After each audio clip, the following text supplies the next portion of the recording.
vécu de nombreuses années en ville, dans un appartement. Nous avons souhaité, à une époque de notre vie, nos enfants étant partis, étant grands, changer de lieu de vie et peut-être concevoir, penser un lieu d'habitation qui nous correspondrait mieux que ce que nous avions jusqu'à présent. Étant originaire donc, du bassin de Decazeville, ayant un terrain de famille venant de mes grands-parents paternels qui pouvait éventuellement servir de lieu de construction, nous avons décidé de venir nous établir ici. Donc c'est un terrain, c'est un bosquet qui était planté essentiellement de pins.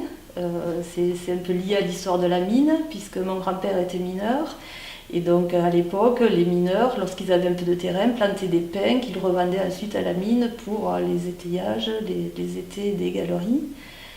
Donc le souhait premier était de construire sur ce terrain, mais aussi de le préserver au maximum, c'est-à-dire d'abattre le moins d'arbres possible, de préserver ce coin de campagne qui avait servi de terrain de jeu à beaucoup d'enfants dans la famille.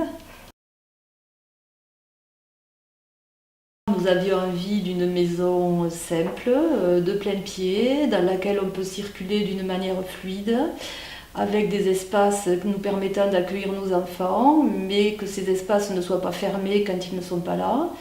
Une maison donc, qui donne sur la nature, voilà, pouvoir se lever le matin et sortir, être de suite dehors. Nous nous sommes appuyés sur l'expérience de notre fils qui est architecte. Et bon, il était normal qu'il soit partie prenante à ce projet. Notre fils connaissait bien entendu le terrain, mais pas son collègue. Donc ils sont venus une première fois où ils ont fait tout le tour du terrain, regardé tous les aspects du terrain. Ensuite, nous avons eu une discussion avec eux où nous avons, alors c'est le jargon architecte, établi des patates, c'est-à-dire dit un petit peu comment on vivait, comment on souhaitait vivre dans cette maison. Ça a été dans un premier temps, donc ils sont repartis avec tous ces documents. Et puis après, ça s'est suivi des rencontres à Montpellier où ils nous ont proposé plusieurs esquisses, notamment une avec un projet de plusieurs volumes reliés entre eux sur le terrain. Et ensuite, le projet que nous avons retenu, qui est celui d'un seul volume, d'un seul bloc.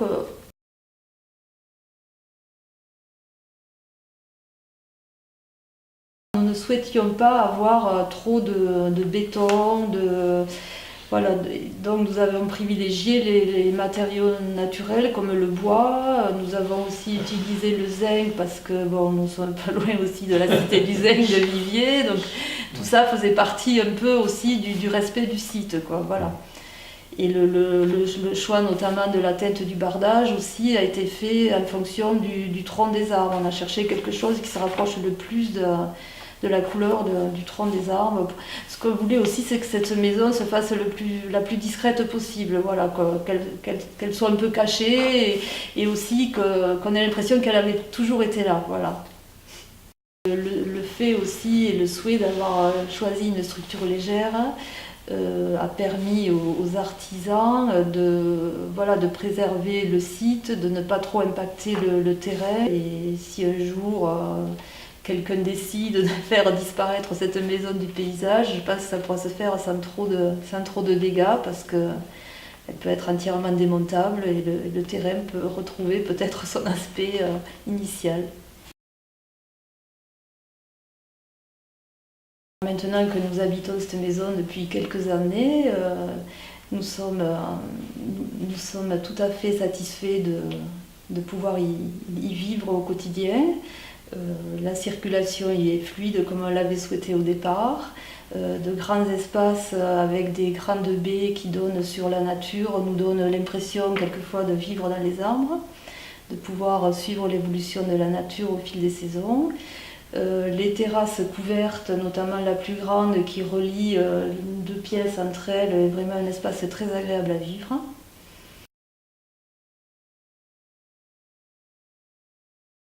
Nous avions bien sûr quelques références d'architecture contemporaine, mais pas suffisamment pour étayer notre projet.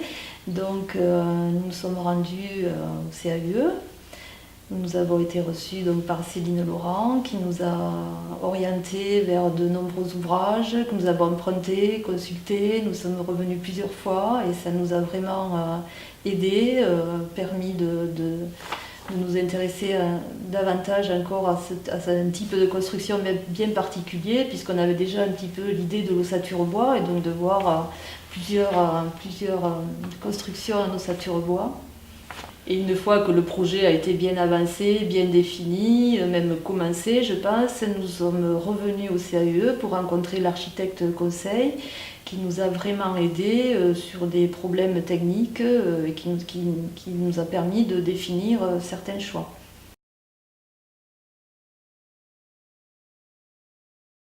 Nous pensons qu'il est, quand on a un projet de construction, qu'il est important de bien réfléchir, de réfléchir à la manière dont on vit, dont on occupe l'espace. Aussi, ne pas hésiter à prendre conseil, soit auprès du CAUE, d'architectes, prendre conseil, voilà, et oser se lancer dans un projet qui nous paraît nous correspondre le plus à notre manière de vivre et à l'envie qu'on a de vivre dans ce lieu, dans cette maison qu'on a décidé de faire.